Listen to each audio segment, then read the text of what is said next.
વિશ્વ હિન્દુ પરિષદ બજરંગ દળ નારણપુરા જિલ્લા દ્વારા ગત 1 એપ્રિલના રોજ હનુમાનજી મંદિરથી નીકળતી યાત્રામાં ઠંડા પીણાના વિતરણ કેમ્પનું આયોજન કરવામાં આવ્યું હતું. મોટી સંખ્યામાં ભાવિકોએ આ કેમ્પનો લાભ લીધો હતો.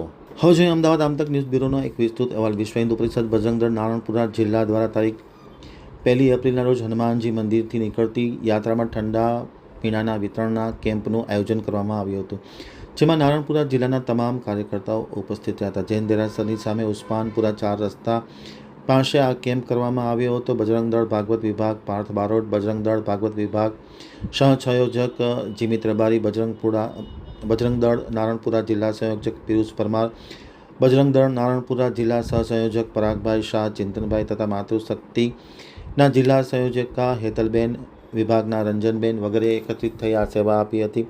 પસાર થતા લોકોને ઠંડા પીણા અને પાણીની વિશેષ વ્યવસ્થા ઉપલબ્ધ બનાવવામાં આવી હતી.